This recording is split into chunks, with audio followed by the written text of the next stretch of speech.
নমস্কার বন্ধুরা, আজকের নতুন একটি ভিডিওতে আপনাদের সবাইকে স্বাগত। আজকে মহাশিবরাত্রি। আজকের এই পাবন দিনটিতে আমার সকল ফ্যামিলিকে আমার তরফ থেকে অনেক অনেক শুভেচ্ছা ভালোবাসা জানিয়ে আজকের এই নতুন ভিডিওটি শুরু করছি। তো চলুন, আমাদের এখানে মহারাষ্ট্রে শিবরাত্রি কিভাবে পালন হয়। দেশে তো রাত্রি ছাড়া পুজোই হয় না, আর আমাদের এখানে আগের দিন রাত্রি থেকে পুজোর সব তৈয়ারি শুরু হয়ে যায়।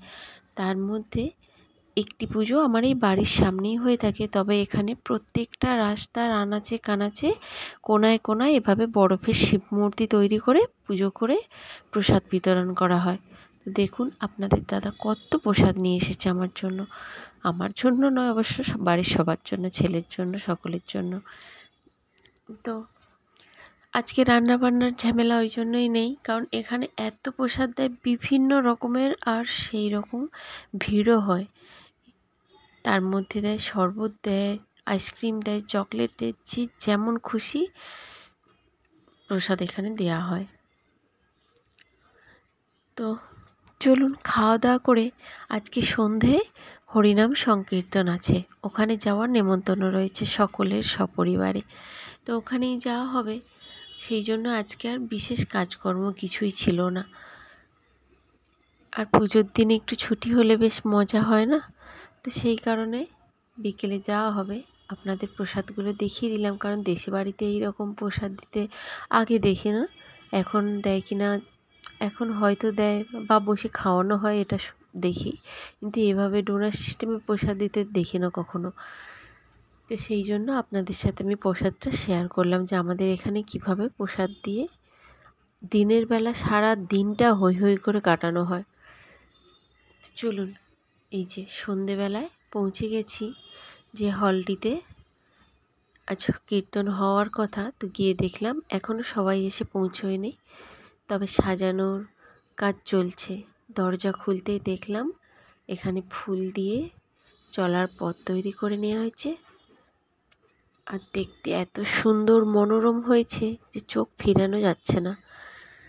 তো দেখলাম এখনও সাজানোর কাজ চলছে, এখনও অর্ধেক ফুল দিয়ে সাজানো হবে, বাকিটা আপনাদের সাথে শেয়ার করে নেব ধীরে ধীরে। তো চলুন আগে ঠাকুরটা দর্শন করে নিই।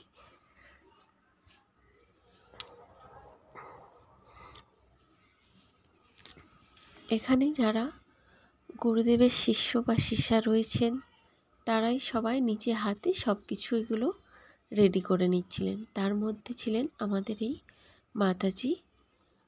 উনি হলেন এখানের হরিনাম কথা প্রত্যেক বাড়িতে বাড়িতে সবার মধ্যে পৌঁছে দেন। প্রায় কয়েক বছর ধরে উনি সবার বাড়িতে বাড়িতে এই হরিনাম কথা করে আসছেন, আর সেই মাধ্যমেই এখানে এত বাঙালিদের মধ্যে হরিকথার প্রচার হয়েছে। সেই জন্য ওনাকে তো একটা ধন্যবাদ জানানোই প্রয়োজন এবং উচিত আমাদের। এখানে বাঙালি কালচার শুরু করার উনিই তো প্রথম অন্যতম ছিলেন। তো দেখুন এখানে আমাদের জগন্নাথ দেব স্বয়ং বিরাজমান করছেন এবং সাথে আমাদের আছে কৃষ্ণ, যাকে নিয়ে আজ সব অনুষ্ঠানটাই। আজ শিবরাত্রি, কিন্তু প্রত্যেক বছর এখানে এই মধুসূদন বাপুজি আসেন এবং তার শিষ্য শিষ্যারা আসেন। এখানে হরিনাম কথা হয়, গানে হরিনাম গানের মাধ্যমে ওনার প্রসঙ্গে কিছু জানতে পারি। কিভাবে নবদ্বীপে শ্রী চৈতন্যদেব জন্মেছিলেন, কিভাবে তিনি তার ভক্তদের মাঝে কৃষ্ণ নাম প্রচার করেছিলেন, সেই সব কথা ওনার মাধ্যমে আমরা প্রায় অনেকটাই জানতে পারি। তবে এখনও এখানে ঠাকুরের জন্য ভোগ রান্না করে সাজানো হচ্ছে, এখনও কিছু বাকি রয়েছে সাজানো। ঠিক পুরীতে জগন্নাথ দেবকে যেইভাবে ভোগ নিবেদন করা হয়, এখানেও ঠিক সেইভাবেই ভোগ নিবেদনের ব্যবস্থা করা হয়েছে। সেই মাটির হাঁড়িতে করে সাজিয়ে দেওয়া হচ্ছে এবং আরও যে সমস্ত পরমান্ন ভোগগুলি রান্না হচ্ছে সেইগুলিও সাজানোর ব্যবস্থা হচ্ছে। এইগুলো তাই আপনাদের মধ্যে আমি শেয়ার করার চেষ্টা করলাম। এত অদ্ভুত দৃশ্য আমরা এখান থেকে দেশে বাড়িতে তো সেইভাবে থাকতে পাই না যখন অনুষ্ঠানগুলি হয়ে থাকে, তবে এখানে যে এই ছোট্টখাট্টো অনুষ্ঠানগুলো হয় এর মাধ্যমে আমরা অনেকটাই আপ্লুত হয়ে যাই, কারণ এই জিনিসগুলো আমরা সচরাচর পাই না, এত সুন্দর সাজিয়ে গুছিয়ে অনুষ্ঠান, সেই জন্য ভীষণ ভালো লাগে। তো চলুন, এখন তো এবার সাজানো প্রায় রেডি। এই যে যেখানে গুরুদেব বসবেন ওখানে পুরো মঞ্চটাকে এইভাবে ফুল দিয়ে সাজানো হয়েছে, পুরোটাই ফুল দিয়ে সাজানো হয়েছে। আসবেন মধুসূদন বাপুজি এবং ওনার পুত্র, যেটুকু আমি এখানে শুনলাম মুখে। এখন শুধু তার অপেক্ষার পালা। এই অদ্ভুত অলৌকিক এই সন্ধিক্ষণে তার জন্য সবাই অপেক্ষা করছেন। এবং প্রথম এলেন গুরুদেবের, যে মধুসূদন বাপুজি আসেন, মেন তার পুত্র। তাকে ফুল দিয়ে মালা পরিয়ে ভব্যভাবে স্বাগত করলেন সবাই মিলে, যারা তাদের অপেক্ষায় মালা নিয়ে দাঁড়িয়েছিল। তার চরণে ফুলের বৃষ্টি করে দিলেন, ফুল ছড়িয়ে কপালে টিকা লাগিয়ে তাকে অভ্যর্থনা জানানো হলো এবং তিনি তার এসে সিংহাসনে বসলেন এবং হরিনামে গান শুরু করলেন। এখন তো শুধু মধুসূদন বাপুজির অপেক্ষার পালা। এখনও তিনি তো এসে সিংহাসনে বসলেন ঠিকই, কিন্তু সবার নজর তো সেই ওই গেটের দিকে, কারণ বাপুজি তো এখনও এসে পৌঁছলো না। তাই তার জন্য সবাই অপেক্ষায় অধীর আগ্রহে বসে রয়েছেন। এখানে সবাই বাপুজির অপেক্ষায় রয়েছে। বছরে এই একটি দিন মধুসূদন বাপুজিকে খুব সামনে থেকে দেখা যায়। দীর্ঘ অপেক্ষার অবসান ঘটিয়ে আমাদের মধুসূদন বাপুজি এসে গিয়েছেন এবং তাকে মালা দিয়ে ফুল দিয়ে অভ্যর্থনা জানানো হচ্ছে। কিন্তু সামনে এতটাই ভিড় যে আমি আপনাদের সামনে থেকে কিছুই দেখাতে পারলাম না। উনি এসে সিংহাসনে বসলেন এবং ওনাকে মালা দিয়ে সম্মান জানানো হলো।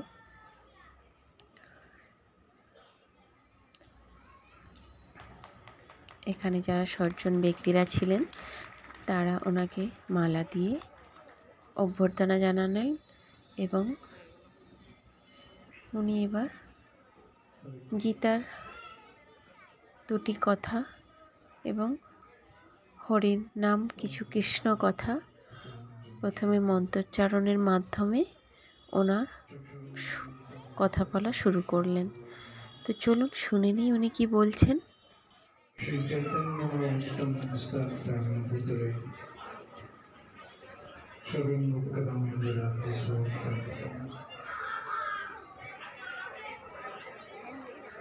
जय श्री कृष्ण चैतन्य प्रभु हरे कृष्ण हे कृष्ण करुणा सिंधु हे कृष्ण करुणा सिंधु दीनबंधु जगत्पते दीनबंधु जगत्पते गोपेश गोपिका कांता गोपेश गोपिका कांता राधा कांत नमस्तुते राधा कांत नमस्तुते तप्ता कंचन गौरंगी तप्ता कंचन गौरंगी राधे वृंदावनेश्वरी राधे वृंदावनेश्वरी विश्वभानुसुतदेवी विश्वभानुसुतदेवी प्रणमामि हरिप्रिया प्रणमामि हरिप्रिया श्री कृष्ण चैतन्य प्रभु नित्यानंद प्रभु नित्यानंद श्री अद्वैत गदाधर शिवासरि गौर भक्तवृंद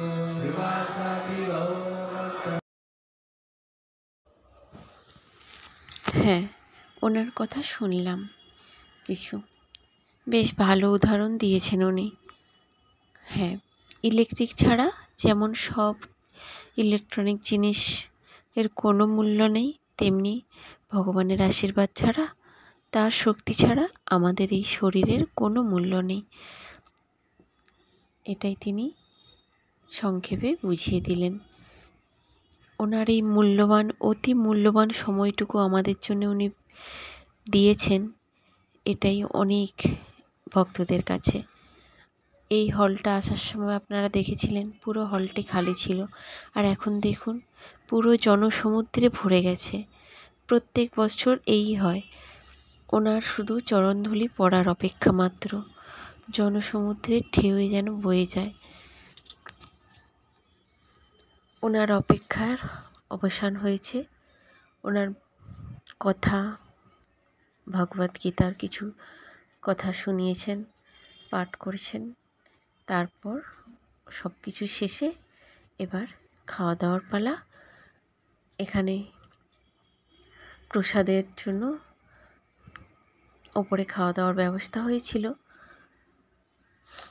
এখানে দেখুন আমরা একটু জায়গা করে বসে পড়েছি।